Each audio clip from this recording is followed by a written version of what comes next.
ಇಲ್ಲದಿದ್ದರೆ ನಾನೇಕೆ ನಿನ್ನ ಕರೆಯುತ್ತಿದ್ದೆ? ಓದಿ ಸುಮ್ಮನಾಗುತ್ತಿದ್ದೆ, ಏನೂ ಕೇಳುತ್ತಿರಲಿಲ್ಲ. ಹೌದಪ್ಪ ಹೌದು, ಏನೂ ಕೇಳುತ್ತಿರಲಿಲ್ಲ. ನಾವೇನೂ ಕೇಳುವುದಿಲ್ಲ, ಕಂಡರೂ ಕೇಳುವುದಿಲ್ಲ, ಹೇಳುವುದಿಲ್ಲ. ಆದರೆ ನನಗೆ ಈ ಒಂದು ಸುದ್ದಿ ಬಹಳ ವಿಶೇಷ ಅನಿಸಿತು.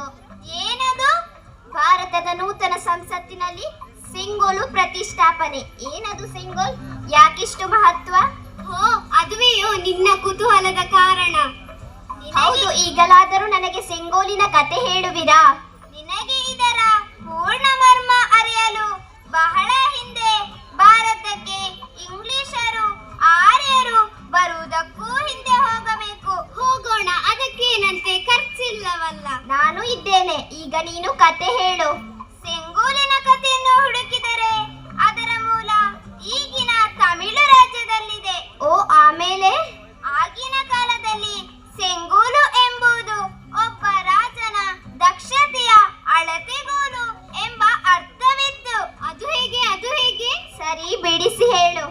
ಆಗ ರಾಜ್ಯವಾಳುವ ಪ್ರತಿ ದೊರೆಯ ಆಸ್ಥಾನದಲ್ಲಿ ಸೆಂಗೋಲು ಪ್ರತಿಷ್ಠಾಪನೆ ಮಾಡುತ್ತಿದ್ದರು.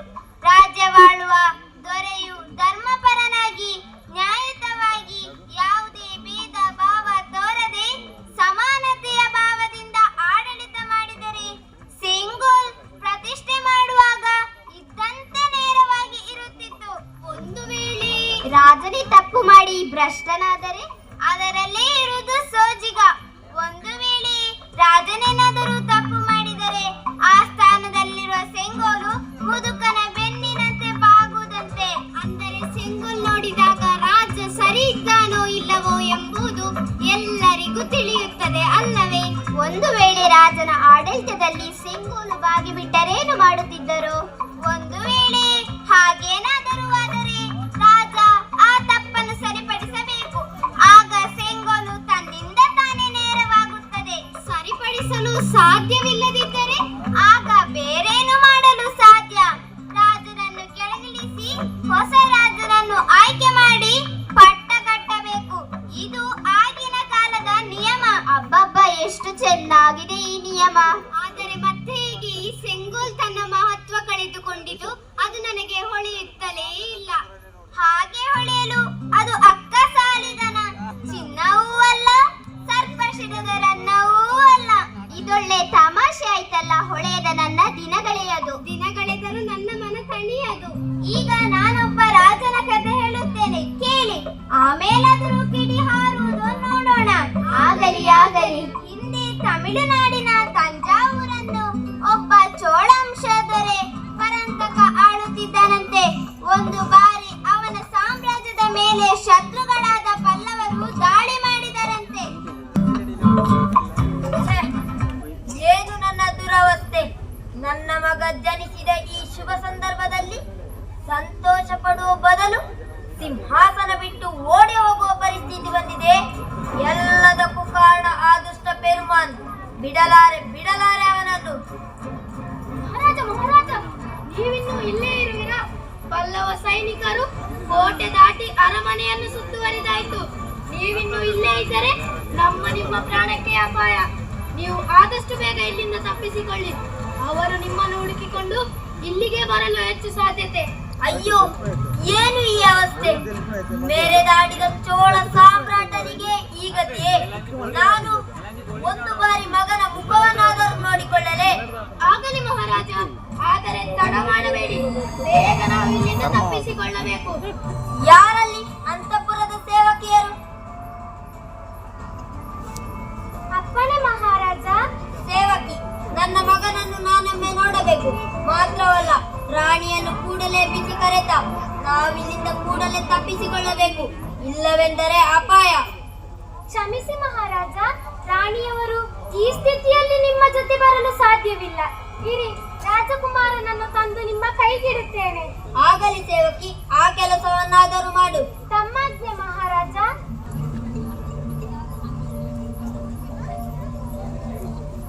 ಆಹಾ ಮಗನೇ, ಸೂರ್ಯ ತೇಜಸ್ಸು, ಬೆಳದಿಂಗಳ ಕಣ್ಣುಗಳು, ಸುಕೋಮಲ ತನು. ನನ್ನ ಮಗನೆಂದು ಹೇಳುತ್ತಿಲ್ಲ, ಎಂತಹ ಕಾಂತಿ ಈ ಮುಖದಲ್ಲಿ! ಇವನು ಮುಂದೆ ಖಂಡಿತ ನಮ್ಮ ಕುಲದ ಸಾಮ್ರಾಟನಾಗಿ ಮೆರೆದಾಡುತ್ತಾನೆ. ಇವನನ್ನು ಕೆಳಗಿಳಿಸಲು ಮನಸ್ಸೇ ಬರುತ್ತಿಲ್ಲ. ಆದರೆ ಏನು ಮಾಡಲಿ, ಬೇರೆ ವಿಧಿಯೇ ಇಲ್ಲ. ಸೇವಕಿ, ನಾನಿನ್ನು ಹೊರಡುತ್ತೇನೆ. ರಾಣಿಯ ಹಾಗೂ ರಾಜಕುಮಾರನ ಸಂಪೂರ್ಣ ಜವಾಬ್ದಾರಿ ನಿನಗೆ ವಹಿಸುತ್ತೇನೆ. ಅವರನ್ನು ಕಾಪಾಡಿಕೋ ತಾಯಿ. ಬೇರೇನಾದರೂ ಹೇಳಲು ಕೇಳಲು ಇದೆ? ರಾಣಿಯ ಸೇವಕಿ ಅಮುದಿನಿಯೂ ಕೂಡ ಗಂಡು ಮಗುವಿಗೆ ಜನ್ಮ ನೀಡಿದ್ದಾಳೆ. ಆಹಾ, ಶುಭ ಸಮಾಚಾರ, ಒಳ್ಳೆಯದಾಗಲಿ. ಚೋಳ ಸಾಮ್ರಾಜ್ಯಕ್ಕೆ ಬಡಿದ ಗ್ರಹಣ ಕಳೆಯಲಿದೆ. ಧೈರ್ಯವಾಗಿರಿ. ಆಗಲಿ ಮಹಾರಾಜ, ಆ ಬೃಹದೀಶ್ವರನು ನಿಮ್ಮನ್ನು ಕಾಪಾಡಲಿ. ಚೋಳ ಸಾಮ್ರಾಜ್ಯ ಮತ್ತೆ ಉತ್ತುಂಗಕ್ಕೆ ಬರಲಿ. ಜೋಪಾನ, ನಾನಿನ್ನು ಹೊರಡುತ್ತೇನೆ.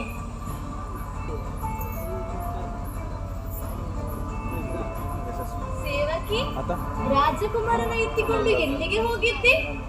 ಅರಮನೆಯಿಂದ ಏನಾದರೂ ಸುದ್ದಿ? ಮಹಾರಾಣಿ, ಮಹಾರಾಜರು ಬಂದಿದ್ದರು, ಆದರೆ ಏನು ಹೇಳಲಿ? ಸೇವಕಿ, ಹೇಳು, ಏನಾಗಿದೆ ಪರಿಸ್ಥಿತಿ? ರಾಜರು ಯಾಕೆ ಒಳಗೆ ಬರಲಿಲ್ಲ? ಅದನ್ನು ನಾನು ಹೇಗೆ ಹೇಳಲಿ ರಾಣಿ? ಪಲ್ಲವರು ನಮ್ಮ ಸಂಪೂರ್ಣ ರಾಜಧಾನಿಯನ್ನು ಆಕ್ರಮಿಸಿದ್ದಾರೆ. ರಾಜರು ಇಲ್ಲಿದ್ದರೆ ಅಪಾಯ ತಪ್ಪಿದ್ದಲ್ಲ. ಹಾಗಾಗಿ ಮಂತ್ರಿ ಸಹಿತ ತಲೆಮರೆಸಿಕೊಳ್ಳಬೇಕಷ್ಟೇ. ಅದೇ ಅವರಿಗೆ ಉಳಿದ ಉಪಾಯ. ದೇವರೇ, ಆ ದುಷ್ಟರು ತಂಜಾವೂರಿನ ಒಳಗೂ ಬಂದರೆ ಮಹಾರಾಜರು ತಪ್ಪಿಸಿಕೊಂಡದ್ದು ಒಳ್ಳೆಯದೇ ಆಯಿತು. ಸಾಮ್ರಾಜ್ಯವನ್ನು, ಕೋಟೆಯನ್ನು ಮರಳಿಗಳಿಸಬಹುದು, ಆದರೆ ಪ್ರಾಣವನ್ನಲ್ಲ. ಹೌದು ಮಹಾರಾಣಿ, ಶತ್ರುಗಳು ಬರುವ ಮೊದಲೇ ರಾಜರು ತಪ್ಪಿಸಿಕೊಳ್ಳಬೇಕಿತ್ತು. ಹಾಗಾಗಿ ಒಳಗೆ ಬಂದು ಮಾತನಾಡಿಸಲು ಸಮಯವಿರಲಿಲ್ಲ. ಸೇವಕಿ, ನನಗೇಕೋ ಭಯವಾಗುತ್ತಿದೆ. ಅಂತಃಪುರದ ಸುತ್ತಲೂ ಶತ್ರುಗಳ ಮುದ್ದು ಸಪ್ಪಳ ಕೇಳಿಸುತ್ತಿದೆ ನನಗೆ. ಒಂದು ವೇಳೆ ರಾಜರು ಹುಡುಕಿಕೊಂಡು ಅವರೇನಾದರೂ ಇಲ್ಲಿಗೆ ಬಂದರೆ ನಾವೇನು ಮಾಡುವುದು? ರಾಜ ಸಿಗಲಿಲ್ಲವೆಂಬ ಸಿಟ್ಟಿನಿಂದ ನನ್ನ ತಂದನಿಗೇನಾದರೂ ಮಾಡಿದರೆ ಅಬ್ಬ, ನನಗೆ ಯೋಚಿಸಲು ಅಸಾಧ್ಯ. ನನಗೂ ಹಾಗನ್ನಿಸುತ್ತಿದೆ. ಅದೇನು ಸದ್ದು?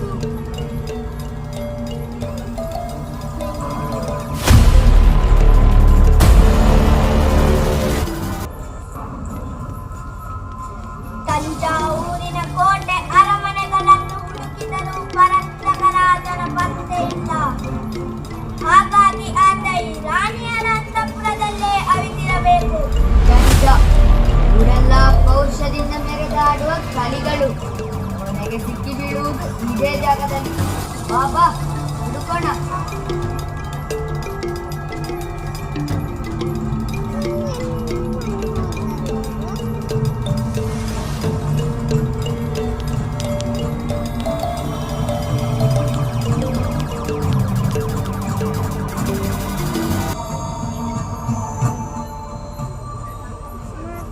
ಶತ್ರುಗಳು ಬಂದಿರುವುದಂತೂ ನಿಜ.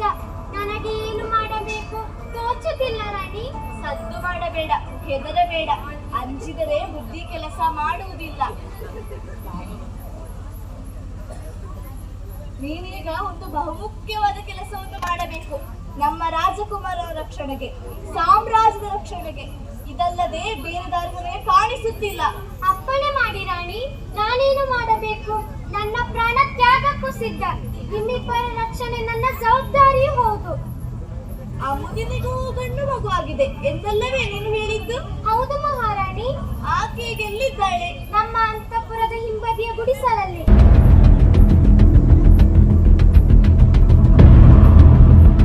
ಇದಲ್ಲದೆ ರಾಜಕುಮಾರ ರಕ್ಷಣೆಗೆ ಬೇರೆ ದಾರಿಯೇ ಇಲ್ಲ. ಮಹಾರಾಣಿ, ನನ್ನ ಕೈ ಕಾಲು ನಡುಗುತ್ತಿದೆ. ನಾನು ಹೇಗೆ ಹೇಗೆ ಈ ಕೆಲಸ ಮಾಡಲಿ? ಸೇವಕಿ, ನಿನ್ನ ರಾಜನಿಷ್ಠೆ, ಸ್ವಾಮಿ ನಿಷ್ಠೆ ಎಲ್ಲವನ್ನು ತೋರಿಸುವ ಸಮಯ ಇದು. ಮಾತ್ರವಲ್ಲ, ಇದನ್ನ ಆಜ್ಞೆ ಪಾಲಿಸು.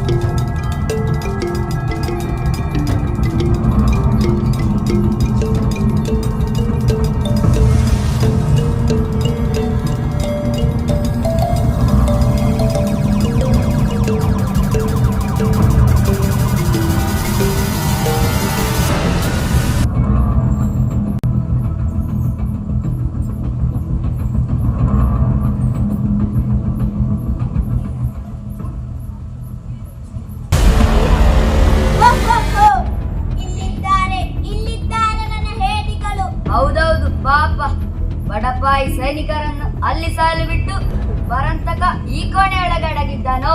ಸಾಕು ಮುಚ್ಚು ಬಾಯಿ. ಪೆರುಮಾಳದಲ್ಲಿ ಇಷ್ಟು ಮಾತನಾಡ್ತಿರೆಯೋ? ನಿನ್ನಲ್ಲಿ ಏನು ಮಾತು? ನಿನ್ನ ರಾಜ ಎಲ್ಲಿ ಅವಿತಿದ್ದಾನೆ ಹೇಳು. ವೀರರಾಜಿದ್ದರೆ ನೀವೇ ಹುಡುಕಿಕೊಳ್ಳಿ. ಪೆರುಮಾನ್ ಪಟ್ಟವೇರಿದ ಮೇಲೆ ನಿನ್ನ ಹಾಗೂ ರಾಜನ ಗತಿ ಏನಾಗುತ್ತದೆ ನೋಡಿಕೋ. ಎರೆಹುಳು ಎಷ್ಟು ತಲೆ ಎತ್ತಿದರೂ ಸರ್ಪದ ಹೆಡೆಗಲಾರದು, ತಿಳಿದುಕೋ. ಹೆಚ್ಚು ಮಾತೇಕೆ?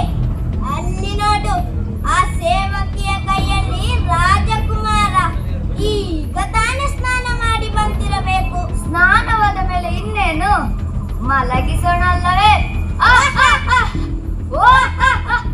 ಹೌದೌದು, ಪಾಪ ನಿದ್ರೆ ಮಾಡಲಿ, ಚಿರನಿದ್ರೆ ಮಾಡಲಿ. ದೂರ ಸರಿ. ನನ್ನ ಪ್ರಾಣ ಹೋದರೂ ರಾಜಕುಮಾರನ ಮುಟ್ಟಲು ಕೂಡ ಬಿಡಲಾರೆ. ಪ್ರಾಣ ಹೋದರೂ ಬಿಡಲಾರೆ, ಪ್ರಾಣ ಹೋದರೂ ಬಿಡಲಾರೆ. ಹಾಗಾದ್ರೆ ಹೋಗಲಿ. ಅಯ್ಯೋ, ಚೋಳ ರಾಜಕುಮಾರ ಅಮರನಾಗಲಿ.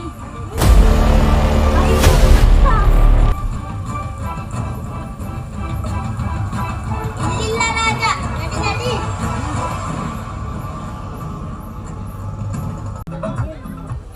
ಅಬ್ಬ, ಏನಿದು ಕತೆ? ಎಂತಹ ಕ್ರೂರಿಗಳು! ಆ ಹಸುಗೂಸನ್ನು ಆ ರೀತಿ ನನಗೀಗಲೂ ಗಂಟಲು ಒಣಗುತ್ತಿದೆ. ಹೌದು, ಏನು ಮಾಡುವುದು? ಮನುಷ್ಯನ ಇನ್ನೊಂದು ಹೆಸರೇ ಕ್ರೌರ್ಯ. ಛೆ, ಆ ರಾಜಕುಮಾರನ ಬದಲಿಗೆ ಆ ಬಡಪಾಯಿ ಮಗು ಬಲಿಯಾಯಿತೆ. ನನಗೆ ಸಂಕಟ ತಡೆಯಲಾಗುತ್ತಿಲ್ಲ. ಛೆ, ರಾಣಿ ಆ ರೀತಿ ಮಾಡಬಾರದಿತ್ತು. ಮನುಷ್ಯನಿಗೆ ಇನ್ನೊಂದು ಹೆಸರು ಇದೆ, ಅದುವೇ ಸ್ವಾರ್ಥ. ಕತೆ ಮುಂದೇನಾಯ್ತು ಅದನ್ನಾದರೂ ಹೇಳು. ಹೌದು, ನನಗೂ ತಡೆಯಲಾಗುತ್ತಿಲ್ಲ. ಈ ಘಟನೆಗಳು ನಡೆದ ನಂತರ 4 ವರ್ಷಗಳು ಪಲ್ಲವರ ಸಹಾಯದಿಂದ ಪೆರುಮಾನನೇ ತಂಜಾವೂರನ್ನು ಆಳಿದನು. ಆದರೆ ರಾಜ ಪರಂತಕ ಸುಮ್ಮನೆ ಕೂರೋನಲ್ಲ. ಅವನು ನಿಧಾನವಾಗಿ ತನ್ನ ಸೈನ್ಯವನ್ನೆಲ್ಲ ಮತ್ತೆ ಕಟ್ಟಿದ. ಓ, ಆಮೇಲೆ? ರಾಜಕುಮಾರ ಏನಾದ? ನೀವೇ ನೋಡಿ ಏನಾಯ್ತು ಅಂತ. 4 ವರ್ಷಗಳ ಬಳಿಕ ಈಗ ಮಹಾಮಂತ್ರಿಗಳೇ, ಆ ಪೆರುಮನ್ ನಿಮ್ಮನ್ನು ಮಹಾಮಂತ್ರಿಯನ್ನಾಗಿ ಮಾಡಿದ ಕಾರಣ ಅಸೂಯೆಯಿಂದ ಕೊರಗಿ ಆ ಪಲ್ಲವರ ಜೊತೆಗೂಡಿ ಚೋಳ ಸಾಮ್ರಾಜ್ಯಕ್ಕೆ ದ್ರೋಹವೆಸಗಿ ನನ್ನನ್ನು, ನಿಮ್ಮನ್ನು, ಸಂಪೂರ್ಣ ಸೈನ್ಯವನ್ನು ಈ ರೀತಿ ಕಾಡಿನಲ್ಲಿ ಅಲೆದಾಡುವಂತೆ ಮಾಡಿದ. ಈಗ ಆತನೇ ಸಿಂಹಾಸನದಲ್ಲಿ ಕುಳಿತು ಮೇರೆದಾಡುತ್ತಿದ್ದಾನಂತೆ. ಇಂದಿಗೆ 4 ವರ್ಷವಾಯಿತು ನಾವು ರಾಜಧಾನಿಯನ್ನು ಬಿಟ್ಟು. ಈ ಸಮಯದಲ್ಲಿ ನಾವು ಇಲ್ಲಿದ್ದುಕೊಂಡೇ ಸೈನ್ಯವನ್ನು ಕಟ್ಟಿದೆವು, ಶಸ್ತ್ರಗಳನ್ನು ಸಂಗ್ರಹಿಸಿದೆವು. ಈಗ ನಮ್ಮ ಸೈನ್ಯ ಬಲಶಾಲಿಯಾಗಿದೆ. ಈಗ ಪೆರುಮಾನ್ ಅಧಿಕಾರದ ಅಹಂಕಾರದಲ್ಲಿ ಮೈಮರೆತಿದ್ದಾನೆ. ತಂಜಾವೂರಿಗೆ ದಾಳಿ ಮಾಡಲು ಇದು ಸರಿಯಾದ ಸಮಯ. ನಾನು ಇದುವರೆಗೂ ಕಾಯ್ತಾ ಇದ್ದೆ ಈ ಸಮಯಕ್ಕಾಗಿ. ಆ ದೇಶದ್ರೋಹಿಯನ್ನು ಕೆಡವಿ ಈ ಚೋಳ ಸಾಮ್ರಾಟ ಪರಂತಕನಿಗೆ ಸೋಲಿಲ್ಲ ಎಂಬುದನ್ನು ನಾನೀಗ ಸಾರಿ ಸಾರಿ ಹೇಳಬೇಕಾದ ಸಮಯ ಬಂದಿದೆ. ಮಾತ್ರವಲ್ಲ, ನಾನು ನನ್ನ ಮಗನ ಚೋಳ ವಂಶದ ಮುಂದಿನ ಕುಡಿಯನ್ನು ನೋಡದೆ, ಎತ್ತಿ ಮುದ್ದಾಡದೆ ಇನ್ನು ಅರೆಗಳಿಗೆಯೂ ಇರಲಾರೆ. ನೀವು ಅಪ್ಪಣೆ ಕೊಟ್ಟರೆ ಈಗಲೇ ನಾನು ಮತ್ತು ಸೈನಿಕರು ಸಿದ್ಧವಾಗಿದ್ದೇವೆ. ಹಾಗಾದರೆ ಮೊಳಗಲಿ ರಣಕಾಳೆ, ಸಾಗಲಿ ಸೈನ್ಯ ತಂಜಾವೂರಿನ ಕಡೆಗೆ. ಅಪ್ಪಣೆ ಮಹಾರಾಜ.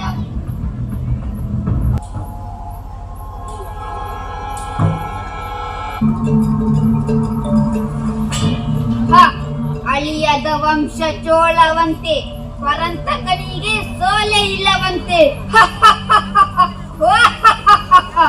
ಈಗ ಚೋಳನು ಇಲ್ಲ, ಚೋಳ ರಾಜನು ಇಲ್ಲ. ನನ್ನನ್ನು ಬಿಟ್ಟು ಅವನನ್ನು ಮಹಾಮಂತ್ರಿ ಮಾಡಿದರೆ ನಾನು ಬಿಡುವೆನೆ? ಹೇಗೆ ಬಿಟ್ಟು ಕೊಟ್ಟೆ ರಾಜ ರಹಸ್ಯ ಆ ಶತ್ರುಗಳಿಗೆ? ಈಗ ನಾನೇ ಮಹಾರಾಜ, ನಾನೇ ಮಹಾಮಂತ್ರಿ. ಎಲೆ ದ್ರೋಹಿ, ಈ ಸಿಂಹಾಸನದ ಆಸೆಗಾಗಿ ಚೋಳರ ಅಭಿಮಾನವನ್ನೇ ಪಲ್ಲವರ ಪಾದದಡಿಯಲ್ಲಿ ಮಾರಿಬಿಟ್ಟೆ ಅಲ್ಲ? ಛೀ, ನಿನ್ನನ್ನು ಸುಮ್ಮನೆ ಬಿಡಲಾರೆ. ಇನ್ನು ಮುಂದೆ ಯಾರು ಕೂಡ ರಾಜದ್ರೋಹ ಮಾಡಲು ಯೋಚಿಸಬಾರದು. ಆ ರೀತಿ ಶಿಕ್ಷೆ ನಿನಗೆ ಕಾದಿದೆ. ನಡೆ. ನನ್ನಿಂದ ತಪ್ಪಾಗಿದೆ, ಕ್ಷಮಿಸಿ ಕ್ಷಮಿಸಿ. ದಯವಿಟ್ಟು ನನ್ನನ್ನು ಸಾಯಿಸಬೇಡಿ. ಬೇಕಿದ್ದರೆ ಗಡಿಪಾರು ಮಾಡಿ, ಆದರೆ ಬದುಕಲು ಅವಕಾಶ ನೀಡಿ ಮಹಾರಾಜ. ನಡೆ ನಡೆ, ಸಾಕು ನಿನ್ನ ಕುತಂತ್ರದ ಮಾತು. ಮಾತುಗಳು. ನಿನ್ನನ್ನು ಬದುಕಲು ಬಿಟ್ಟರೆ ನೀನು ಮತ್ತೆ ನಿನ್ನ ಬುದ್ಧಿ ತೋರಿಸಿ ನಮಗೆ ಮುಳುವಾಗಬಹುದು. ನಡೆ ನಡೆ.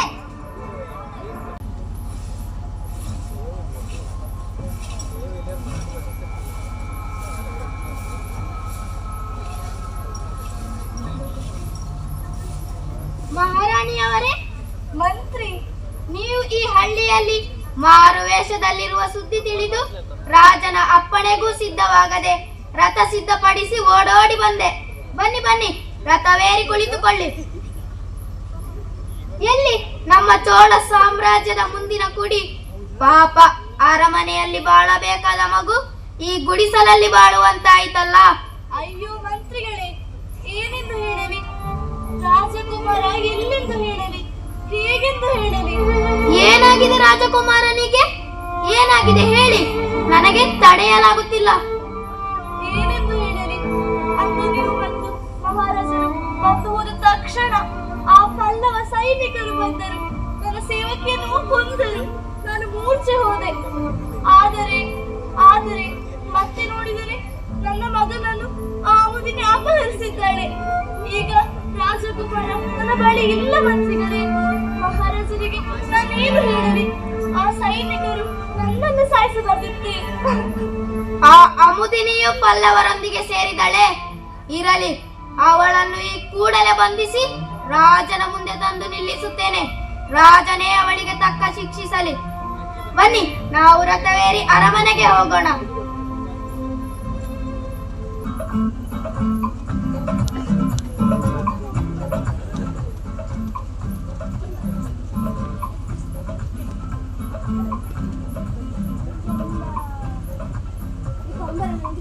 ಓಂ ಸಂಗೋಲಾಯ ನಮಃ. ಓಂ ಸಂಗೋಲಾಯ ನಮಃ. ಓಂ ಸಂಗೋಲಾಯ ನಮಃ.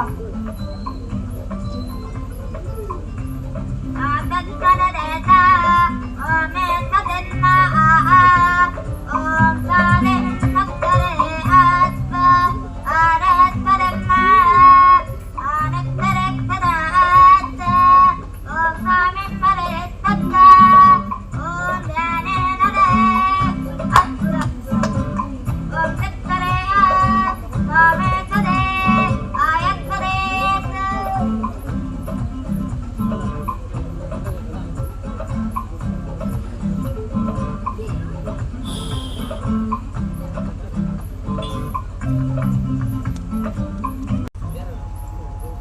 ಮಹಾರಾಣಿ ಅಮುದಿನಿ, ಇದು ಚೋಳರಾಜನ ಆಸ್ಥಾನ.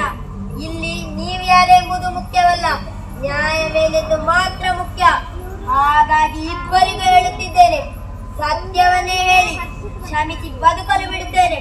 ಇಲ್ಲವೆಂದರೆ ನನ್ನ ಬಗ್ಗೆ ತಿಳಿದಿದೆ ಅಲ್ಲ. ಮಹಾರಾಜ, ಇದೇನು ಅನ್ಯಾಯ? ನನಗೆ ಏನು ಹೇಳಬೇಕೆಂದೇ ತಿಳಿಯುತ್ತಿಲ್ಲ. ಮಹಾರಾಣಿಯ ಸೇವಕಿಯಾದ ನಾನು ರಾಜಕುಮಾರನನ್ನು ಅಪಹರಿಸುವುದೇ ಎಂತಹ ಅಪಚಾರದ ಮಾತು. ಅದರ ಅಗತ್ಯವಾದರೂ ಏನು?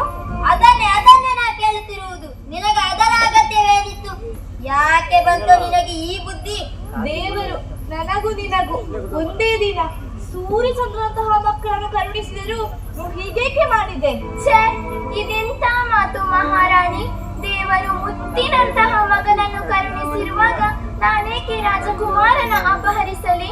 ತುಂಬಾ ನಾಜೂಕಿನ ಮಾತುಗಳು ಬೇಡ. ನಿನ್ನ ಯಜಮಾನ ಅರಮನೆ ಕಾಯುತ್ತಾ ಪಲ್ಲವರ ದಾಳಿಗೆ ಬಲಿಯಾದ ಎಂಬ ಕಾರಣಕ್ಕೆ ಇಷ್ಟು ಕರುಣೆ ತೋರುತ್ತಿರುವುದು. ಇಲ್ಲವೆಂದರೆ ನೀ ಮಾಡಿದ ತಪ್ಪಿಗೆ ಈಗಾಗಲೇ ವಿಚಾರಣೆಗಳಿಲ್ಲದೆ ಮರಣದಂಡನೆ ವಿಧಿಸಬೇಕಾಗಿತ್ತು. ಸಾಕು, ನಿಲ್ಲಿಸಿ. ಸುಮ್ಮನೆ ಯಾಕೆ ಉಪಯೋಗಕ್ಕಿಲ್ಲದ ಮಾತುಗಳು? ನಾನು ಅಂತಃಪುರಕ್ಕೆ ಬಂದ ದಿನ ಏನಾಯ್ತು ಇಬ್ಬರು ಹೇಳಿ. ಅಂದು ನನಗೆ ಎಚ್ಚರವಾದಾಗ ನನ್ನ ಮಗ ನನ್ನ ಜೊತೆಯೇ ಮಲಗಿದ್ದ. ಕೂಡಲೇ ಅಂತಃಪುರದಿಂದ ಕಿರುಚುವ ಹಾಗೂ ಸೈನಿಕರು ಗಹಗಹಿಸಿ ನಗುವುದು ಕೇಳಿತು. ಶತ್ರು ಸೈನಿಕರು ಅಲ್ಲಿಂದ ಹೋದ ಕೂಡಲೇ ನಾನು ಅಂತಃಪುರಕ್ಕೆ ಓಡಿ ನೋಡಿದೆ. ಅಲ್ಲಿ ಸೇವಕಿ ಮಹಾರಾಣಿ ರಕ್ತದ ಮಡುವಿನಲ್ಲಿ ಬಿದ್ದಿದ್ದರು. ಮತ್ತೆ ಮತ್ತೆ ಹೇಬೇಡ, ಹೇಳು. ಮತ್ತೆ ಮತ್ತೆ ಅಲ್ಲಿ ನಮ್ಮ ಪುಟ್ಟ ರಾಜಕುಮಾರ ಸೈನಿಕರ ಕತ್ತಿಗೆ ಬಲಿಯಾಗಿ ಬಿದ್ದಿದ್ದರು. ಸ್ವಾಮಿ, ಸಾಕು, ನಿಲ್ಲಿಸು, ನಿಲ್ಲಿಸು. ಸಾಕು, ನಿಲ್ಲಿಸಿನ ಸುಳ್ಳಿನ ಕಂತೆಗಳನ್ನು. ಇನ್ನೊಮ್ಮೆ ನನ್ನ ಕಂದನ ಸಾವಿನ ಬಗ್ಗೆ ಮಾತನಾಡಿದರೆ ಎಚ್ಚರ. ಅಮುದಿನಿ, ಈ ರೀತಿ ಬಾಯಿಗೆ ಬಂದಂತೆ ರಾಜವಂಶದ ಬಗ್ಗೆ ಅಪಚಾರದ ಮಾತಾಡಿದರೆ ಏನು ಶಿಕ್ಷೆ ಎಂದು ತಿಳಿದಿದೆ ತಾನೆ? ಮಹಾರಾಣಿ, ಈಗ ನೀನು ಹೇಳು, ಏನಾಯ್ತು ಅಂದು? ಏನೆಂದು ಹೇಳಲಿ? ಅಂದು ನೀವು ಬಂದು ಹೋದ ತಕ್ಷಣ ಆ ಪಲ್ಲವ ಸೈನಿಕರು ಬಂದರು. ಅಪಾಯಾರಿತು. ನಾನು ನನ್ನ ಮಗನನ್ನು ಹಣ್ಣಿನ ಬುಟ್ಟಿಯಲ್ಲಿಟ್ಟು ಅರಮನೆಯಿಂದ ಮರೆಮಾಚಿದೆ. ಅವರು ಸೇವಕಿ ಮಾಡಿ ನಿಮ್ಮನ್ನು ವಿಚಾರಿಸಿ ನನ್ನ ಸೇವಕಿಯನ್ನು ಕೊಂದರು. ನಾನು ಮೂರ್ಛೆ ಹೋದೆ. ನನಗೇನು ಆದರೆ ಮತ್ತೆ ನೋಡಿದರೆ ನಾನು ಯಾವುದೋ ಕಾಡಿನಲ್ಲಿದ್ದೆ. ನನ್ನ ಮಗನನ್ನು ಈ ಅಮುದಿನಿ ಅಪಹರಿಸಿದ್ದಾಳೆ. ಮಹಾರಾಣಿ, ಏಕೆ ನನ್ನ ಮೇಲೆ ಈ ಘೋರ ಅಪವಾದ ಹೊರಿಸುತ್ತೀರಿ?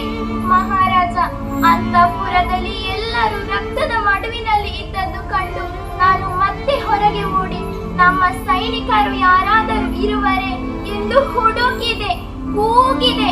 ಯಾರೂ ಸಿಗಲಿಲ್ಲ. ರಾಜ ಬೀದಿಯೇ ಖಾಲಿಯಾಗಿತ್ತು. ಮತ್ತೆ ಬಂದು ನೋಡಿದರೆ ಅಲ್ಲಿ ಸೇವಕಿಯ ಹೆಣ ಬಿಟ್ಟರೆ ಬೇರೆ ಯಾರೂ ಇರಲಿಲ್ಲ. ಓಹೋ, ನಾನು ಮತ್ತು ರಾಜಕುಮಾರಲಿಂದ ಮಾಯವಾದೆವೋ? ನೀನು ಪಲ್ಲವರ ಜೊತೆ ಸೇರಿದೆಯೋ? ಅಯ್ಯೋ ದೇವರೇ, ನಾನು ಹೇಗೆ ನಿಜ ನಿರೂಪಿಸಲಿ? ಮಹಾರಾಜ, ನಾನು ಯಾರನ್ನೂ ಅಪಹರಣ ಮಾಡಿಲ್ಲ. ನನ್ನ ಬಳಿ ಇರುವುದು ನನ್ನ ಕರುಳಿನ ಗುಡಿ. ನಾನು ಹೆತ್ತ ಮಗು. ಅಮುದಿನಿ, ಸರಿಯಾಗಿ ಯೋಚಿಸಿ ಹೇಳು. ರಾಜದ್ರೋಹದ ಕೆಲಸಕ್ಕೆ ಒಳಗಾಗಬೇಡ.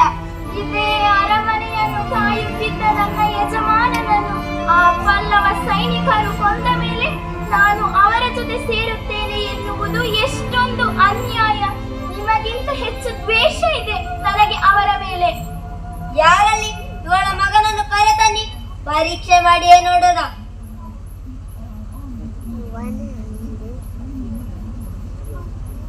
ಅಮ್ಮ, ನನ್ನ ಮುದ್ದು ಕಂದ ಮಗನೇ, ನನ್ನ ಜೀವವೇ, ನಾನು ನಿನ್ನನ್ನು ಕದ್ದು ತಂದಿರುತ್ತಾರೆ. ನಾನೇನು ಮಾಡಲಿ ಕಂದ? ಇವರಿಗೆ ನಾ ಹೇಗೆ ಹೇಳಲಿ? ಇದು ನನ್ನ ಪ್ರಾಣವೆಂದು, ನಿನ್ನ ಮುಖ ನೋಡಿ ಮಾತ್ರ ನಾ ಬದುಕುತ್ತಿರುವುದೆಂದು. ಅಮ್ಮ, ಯಾಕ ಮಾಡುವುದು? ನಾವಿಲ್ಲಿಂದ ಹೋಗುವ ಅಮ್ಮ. ಮಹಾರಾಜ, ಇದೆಂತ ಪರೀಕ್ಷೆ? 4 ವರ್ಷ ಜೊತೆಗಿದ್ದರೆ ಯಾವ ಮಗುವಾದರೂ ಸಾಕಿದವರ ಬಳಿಯೇ ಹೋಗುತ್ತದೆ. ಇದರಿಂದ ನ್ಯಾಯ ತೀರ್ಮಾನ ಅಸಾಧ್ಯ. ಮಹಾರಾಣಿ ಅವರು ಹೇಳುತ್ತಿರುವುದು ಸರಿಯಾಗಿಯೇ ಇದೆ. ಅದು ನನಗೂ ಗೊತ್ತು. ನಾನು ಮಗನನ್ನು ಕರೆತರಲು ಹೇಳಿದ್ದು ಈ ರೀತಿ ಪರೀಕ್ಷೆಗಲ್ಲ. ಯಾರಲ್ಲಿ? ಕರೆಯಿರಿ ನಮ್ಮ ರಾಜ್ಯದ ಪ್ರಧಾನ ವೈದ್ಯರನ್ನು. ಪ್ರಣಾಮಗಳು ಮಹಾರಾಜ.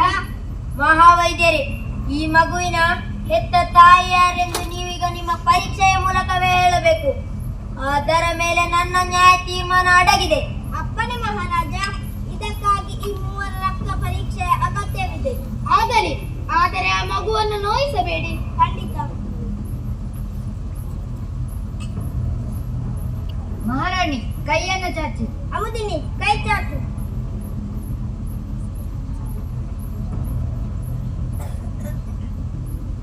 ಮಗು, ಕೈ ಚಾಚು.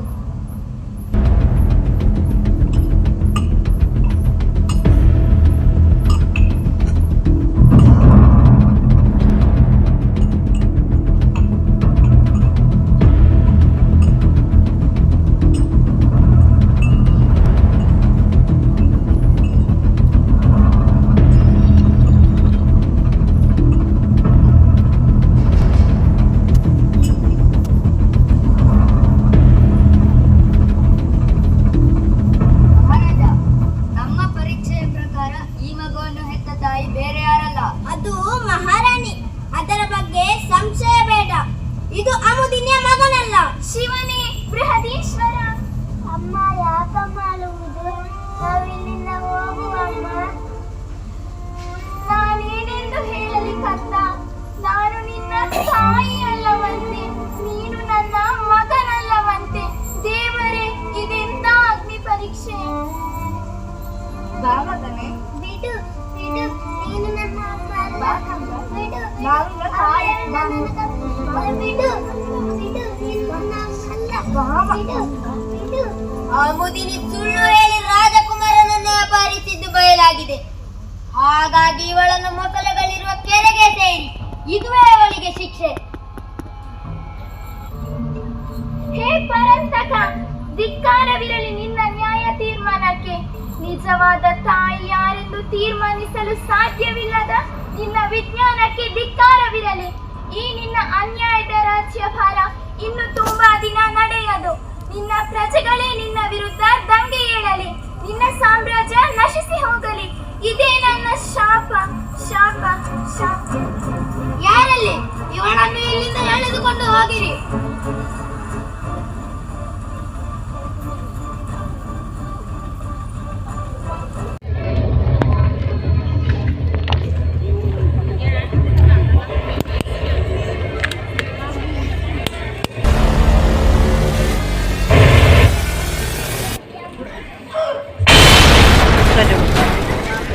ಮಹಾರಾಜ, ಮಹಾರಾಜ, ಮಹಾರಾಜ, ಮಹಾರಾಜ, ಮಹಾರಾಜ,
ಮಹಾರಾಜ, ಏನಾಯಿತು?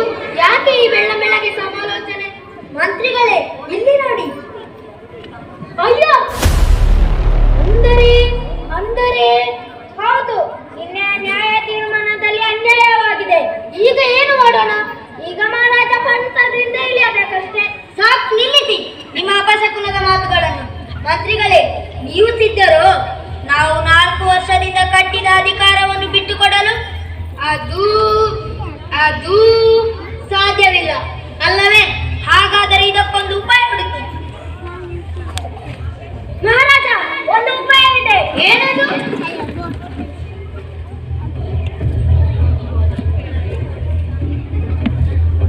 ಹೌದು, ಒಂದು ತಪ್ಪು ಎಲ್ಲರಿಂದಲೂ ಆಗುತ್ತದೆ. ತಪ್ಪೇ ಮಾಡಿದವರು ಯಾರಿದ್ದಾರೆ ಹೇಳಿ? ನನ್ನ ರಾಜ್ಯದಲ್ಲಿ ಇರುವ ಈ ಪ್ರಜೆಗಳಲ್ಲಿ ತಪ್ಪೇ ಮಾಡಿದವರು ಯಾರಿದ್ದಾರೆ ಹೇಳಿ? ತಪ್ಪೇ ಮಾಡಿದವರು ಯಾರಿದ್ದಾರೆ?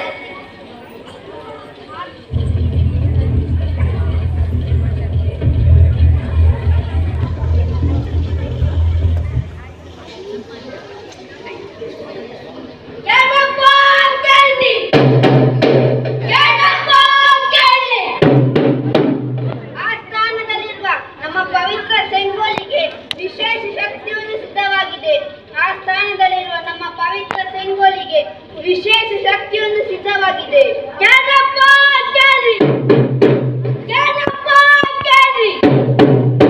ರಾಜ ತಪ್ಪು ಮಾಡಿದಾಗ ಮಾತ್ರವಲ್ಲ, ಈಗ ಅದು ಪ್ರಜೆಗಳು ಯಾರೆಲ್ಲ ತಪ್ಪು ಮಾಡಿದರೋ, ಸುಳ್ಳು ಹೇಳಿದರೋ ಅವರಿಗೆಲ್ಲ ಬಾಗಿದಂತೆ ಕಾಣುತ್ತದೆ. ರಾಜ ತಪ್ಪು ಮಾಡಿದಾಗ ಮಾತ್ರವಲ್ಲ, ಈಗ ಅದು ಪ್ರಜೆಗಳು ಯಾರೆಲ್ಲ ತಪ್ಪು ಮಾಡಿದರೋ, ಸುಳ್ಳು ಹೇಳಿದರೋ ಅವರಿಗೆಲ್ಲ ಬಾಗಿದಂತೆ ಕಾಣುತ್ತದೆ. ಕೇಳ್ರಪ್ಪ, ಕೇಳ್ರಿ, ಕೇಳ್ರಪ್ಪ, ಕೇಳ್ರಿ. ಹಾಗಾಗಿ ರಾಜರು ಎಲ್ಲಾ ಪ್ರಜೆಗಳನ್ನು ಪರೀಕ್ಷಿಸಲು ಸಿದ್ಧರಾಗಿದ್ದಾರೆ.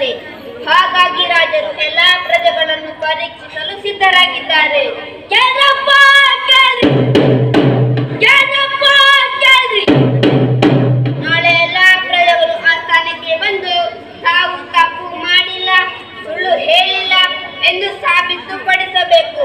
ನಾಳೆ ಎಲ್ಲಾ ಪ್ರಜೆಗಳು ಆಸ್ಥಾನಕ್ಕೆ ಬಂದು ತಾವು ತಪ್ಪು ಮಾಡಿಲ್ಲ, ಸುಳ್ಳು ಹೇಳಿಲ್ಲ ಎಂದು ಸಾಬೀತುಪಡಿಸಬೇಕು. ಕೇಳ್ರಪ್ಪ, ಕೇಳ್ರಿ, ಕೇಳ್ರಪ್ಪ.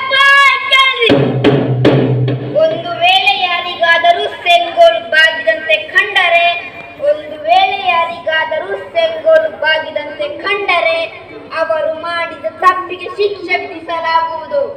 ಅವರು ಮಾಡಿದ ತಪ್ಪಿಗೆ ಶಿಕ್ಷೆ ವಿಧಿಸಲಾಗುವುದು. ಗೆಲ್ಲಪ್ಪ, ಗೆಲ್ಲಿ. ಗೆಲ್ಲಪ್ಪ, ಗೆಲ್ಲಿ.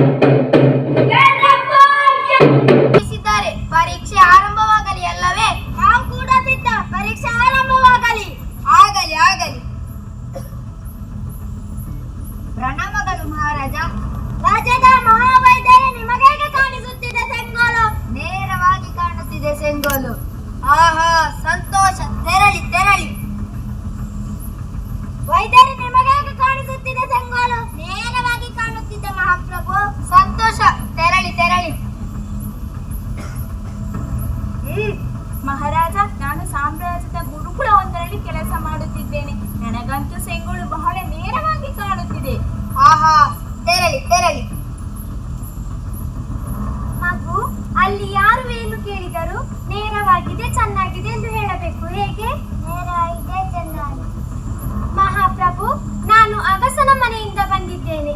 ಸೆಂಗೋಲ್ ನೇರವಾಗಿ ಪ್ರಜ್ವಲಿಸುತ್ತಿದೆ ಮಹಾರಾಜ.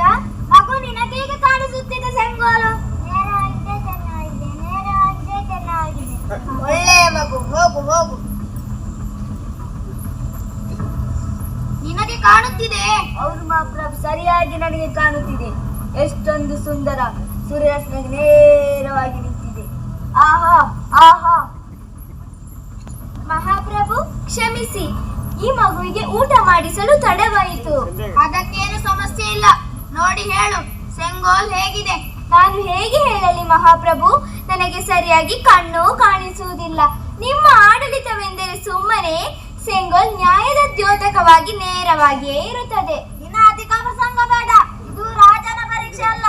ನೀವು ಅಂದರೆ ಪ್ರಜೆಗಳು ಸರಿತೀರೋ ಎಂಬ ಪರೀಕ್ಷೆ. ಹಾಗಾದರೆ ಸ್ವಲ್ಪ ಹತ್ತಿರದಿಂದ ನೋಡಿ ಹೇಳಬಹುದೇ? ಆಗಬಹುದು. ಸೆಂಗೋಲ್ ನೇರವಾಗಿ ಇದೆ ಮಹಾಸ್ವಾಮಿ. ನಾನಿನ್ನು ತೆರಳಬಹುದೇ? ನೀನಿನ್ನು ಹೋಗಬಹುದು. ನೇರವಾಗಿಯೇ ಇದೆ. ಮಂತ್ರಿಗಳೇ, ನೀವು ಬೇಕಾದರೂ ನೋಡಿ. ಸೆಂಗೋಲ್ ನೇರವಾಗಿಯೇ ಇದೆ. ಅದರ ಅರ್ಥ ನಾನೇನು ತಪ್ಪು ಮಾಡಿಲ್ಲ. ನಾನು ಮಹಾರಾಜ. ನಾನು ತಪ್ಪು ಮಾಡಲು ಸಾಧ್ಯವೇ ಇಲ್ಲ. ನನ್ನ ಸಾಮ್ರಾಜ್ಯದಲ್ಲಿ ಇನ್ನು ಸೆಂಗೋಲು ಬಾಗಲು ಸಾಧ್ಯವೇ ಇಲ್ಲ. ಆಹಾಹಾ, ಆಹಾಹಾ, ಆಹಾಹಾ. ಅದೇ ಮಗು, ನಮ್ಮ ರಾಜ್ಯದ ನ್ಯಾಯದ ಪ್ರತೀಕ ಸೆಂಗೋಲ್. ಸಂಪೂರ್ಣ ಬಾಕಿ ಹೋಗಿದೆ. ಸಂಪೂರ್ಣ ಬಾಕಿ ಹೋಗಿದೆ.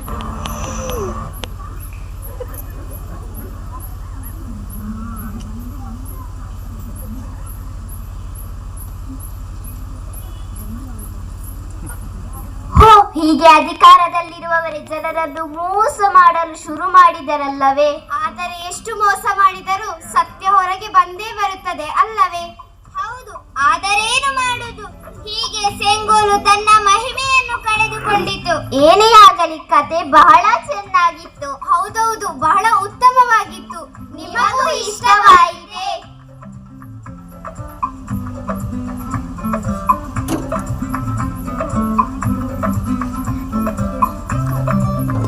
ಧನ್ಯವಾದಗಳು. ನಿಮಗೂ